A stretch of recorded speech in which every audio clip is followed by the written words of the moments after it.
السلام عليكم ورحمة الله وبركاته. اللهم صل وسلم وبارك على أفضل الخلق وعلى آله وصحبه أجمعين. أهلا وسهلا بكم حبايبي هنا في قناتي، قناة مطبخ سلوى. يا رب تكونوا بخير. النهارده بقى هنعمل ايه مع بعض؟ هنعمل وصفة حلوة قوي قوي قوي من الوصفات المصرية الجميلة اللي أنا شخصيا بحبها وبعشقها ومتعلميها عن طريقة أمي الله يرحمها. بصوا كده قبل ما نبدأ الفيديو كده نصلي على النبي ونقول عليه أفضل الصلاة والسلام. بصوا انا معايا هنا انا معايا هنا دي كوبايه شوربه بتغلي. هنعمل ايه النهارده مع بعض؟ هنعمل مع بعض الكشك اللي هو المصري، اللي هو كشك المص، بس انا بعمله بالرز وبعمله بالشوربه، ما بعملوش ولا بدقيق ولا بزبادي. بصوا هقول لكم دلوقتي هنعمل ايه. بصوا احنا معانا هنا كوبايه من الشوربه بتغلي اهي، هنزل عليها بنص كوبايه كده اهي من الرز مغسول. بس انا مش بغسل الرز غسله اللي هي غسله كامله، انا بشطفه شطفه خفيفه كده علشان انا عايزه النشا بتاعته تبقى معايا في الوصفه عشان تتقل معايا الكشك بتاعنا.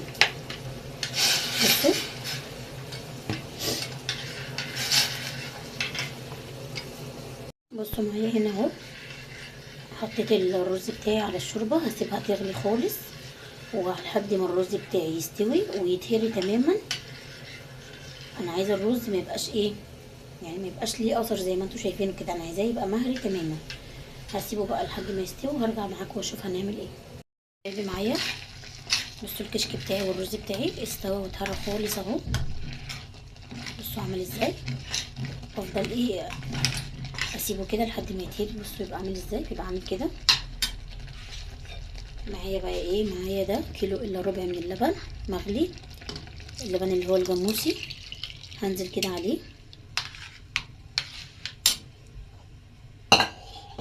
بصوا يا جماعه طريقه الكشك دي من احلى ومن اطعم الطرق، بس لازم عشان تعملوه يبقى على شوربه دسمه، شوربه بط، شوربه فراخ بلدي، المهم تكون شوربه دسمه جدا علشان خاطر يديكي طعم الدسمه بتاعت الكشك بتاعنا الحلو، بيبقى متطعم كده وطعمه حلو. هسيبه بقى لحد ما يغلي ويتقل، هيبقى عامل زي قوامه كده، هيبقى عامل زي قوام الرز بلبن اهو. بصوا هسيبه بقى لحد ما يتقل خالص من غير اي حاجه احطها ماده ربط ولا دقيق ولا زبادي ولا اي حاجه، هو هيتقل كده منه فيه. هنعمل بقى مع بعضنا تقليه حلوه كده، هنحطها على الوش. هنروح دلوقتي هنشوف هنحطها ازاي وهنعملها بايه. بصوا بقى الكشك اهو خلاص. بصوا تقله بقى عامل ازاي، كانه رز بلبن. بصوا ده القوام اللي انا عايزاه. بصوا بقى معايا هنا معايا بصلايه كده صغيره متقطعه، ومعايا معلقه من الزبده هحمرها، خليها تاخد لون حلو كده ذهبي يكون حلو كده. خلي بالنا ما نحرقهاش. بصوا بقى يا حبايبي ده اللون اللي انا عايزاه للبصله بتاعتي. هديها تحميره تانية عن كده شويه علشان خاطر بقى نحطها على الكشك بتاعنا ونغرف الكشك بتاعنا. اهم حاجه الكشك يا جماعه عشان تعملوه زي ما قلت لكم شوربه تكون دسمه كده وتكون حلوه، عشان خاطر يبقى طعمه كده حلو، مليان كده فيتامينات ومليان غذاء، ويبقى شوربته حلوه كده.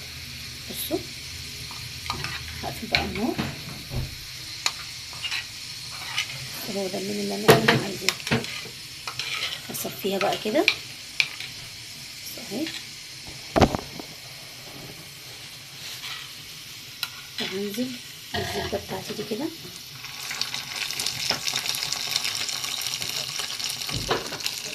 وهسيب بقى البصله دي دلوقتي هقول لكم نعمل بيها بصوا نقلب بقى كده. بصوا قوامه حلو قوي، يبقى طعمه جميل قوي لما عملته بالطريقه دي. ما بعملوش بزبادي ولا ولا بدقيق ولا بلبن. بصوا هغرفه بقى في الاطباق يا حبايبي. بصوا معايا الكشك بتاعي اهو خلص. بصوا خدت البصله اللي حشتها حطيتها على الوش كده، طبق فيه بصله وطبق من غير بصله. بصوا شكله تحفه ولونه حلو قوي قوي، طعمه جميل. قولي لي بقى ايه رايكم في الكشك المصري بتاعنا النهارده.